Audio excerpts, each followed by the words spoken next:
नीतिवचन 8 बुद्धि की प्रशंसा। क्या बुद्धि नहीं पुकारती है? क्या समझ ऊंचे शब्द से नहीं बोलती है? वह तो ऊंचे स्थानों पर मार्ग की एक और त्रिमुनियों में खड़ी होती है।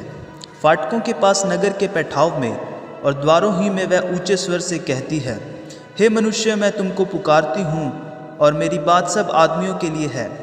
हे भोलों, चतुराई सीखो, और हे मूर्खों, अपने मन में समझ लो, क्योंकि मैं उत्तम बातें कहूँगी और जब मुँह खोलूँगी तब उससे सीधी बातें निकलेंगी। क्योंकि मुझसे सच्चाई की बातों का वर्णन होगा, दुष्टता की बातों से मुझको घृणा आती है। मेरे मुंह की सब बातें धर्म की होती हैं, उनमें से कोई टेढ़ी या उलटफेर की बात नहीं निकलती है। समझ वाले के लिए वे सब सहज और ज्ञान प्राप्त करने वालों के लिए अति सीधी हैं। चांदी नहीं, मेरी शिक्षा ही को लो और उत्तम कुंदन से बढ़कर ज्ञान को ग्रहण करो। क्योंकि बुद्धि मूंगे से भी अच्छी है और सारी मनभावनी वस्तुओं में कोई भी उसके तुल्य नहीं है। मैं जो बुद्धि हूँ, चतुराई में वास करती हूँ और ज्ञान और विवेक को प्राप्त करती हूँ। यहोवा का भय मानना बुराई से बैर रखना है। घमंड, अहंकार और बुरी चाल से और उलटफेर की बात से भी मैं बैर रखती हूँ। उत्तम युक्ति और खरी बुद्धि मेरी ही है। मैं तो समझ हूँ और पराक्रम भी मेरा है। मेरे ही द्वारा राजा राज्य करते हैं और अधिकारी धर्म से विचार करते हैं। मेरे ही द्वारा राजा, हकीम और रईस और पृथ्वी के सब न्यायी शासन करते हैं। जो मुझसे प्रेम रखते हैं उनसे मैं भी प्रेम रखती हूँ, और जो मुझको यत्न से तड़के उठकर खोजते हैं वे मुझे पाते हैं। धन और प्रतिष्ठा मेरे पास है, वरन ठहरने वाला धन और धर्म भी है। मेरा फल चोखे सोने से वरन कुंदन से भी उत्तम है, और मेरी उपज उत्तम चांदी से अच्छी है।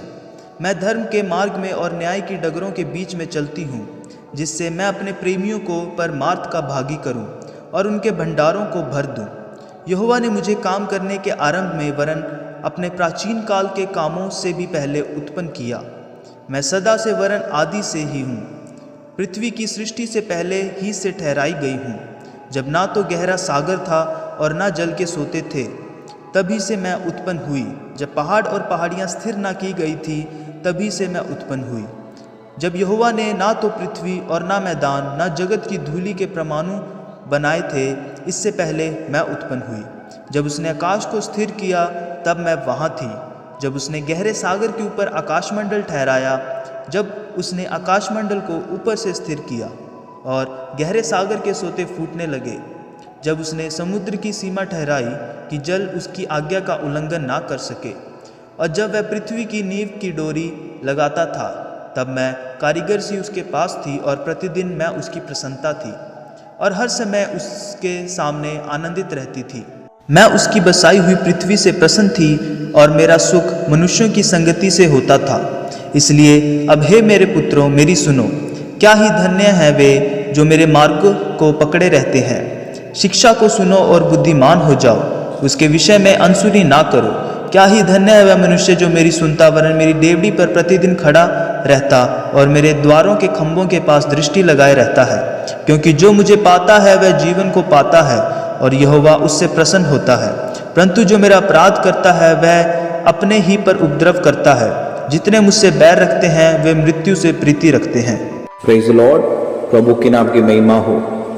इस अध्याय में ज्ञान को एक ऐसी महिला के रूप में चित्रित किया गया है जो हमारा मार्गदर्शन करती है और हमें सफल बनाती है। ज्ञान सृष्टि में मौजूद था और सृष्टिकर्ता के साथ में काम करता है।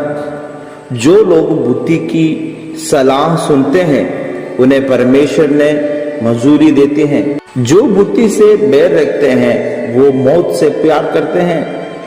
ज्ञान हमारे पूरे जीवन के हर पहलू को शुरू से अंत तक प्रभावित करना चाहिए। अपने जीवन के सभी कोने को परमेश्वर की दिशा और मार्गदर्शन के लिए खोलना सुनिश्चित करें। एक व्यक्ति जितना अधिक परमेश्वर से डरता है और उसका सम्मान करता है, उतना ही वह बुराई से घृणा भी करेगा।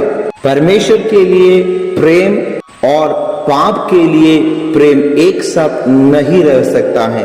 गुप्त पापों को आश्रय देने का अर्थ है कि आप अपने भीतर की बुराई को सहन कर रहे हैं। पाप से एक शुद्ध विराम ले और अपने आप को पूरी तरह से परमेश्वर के प्रति समर्पित करें। परमेश्वर का वचन कहता है कि ज्ञान प्राथमिक और मौलिक है। यह वह नींव है जिस पर सारा जीवन टिका है। इसलिए मेरे प्रियो, हमें पर बुराई से दूर रहकर ज्ञान से प्रेम रखते हुए परमेश्वर की रास्ता पर चलने के लिए प्रभु आप सभी को आशीष करे। आमीन।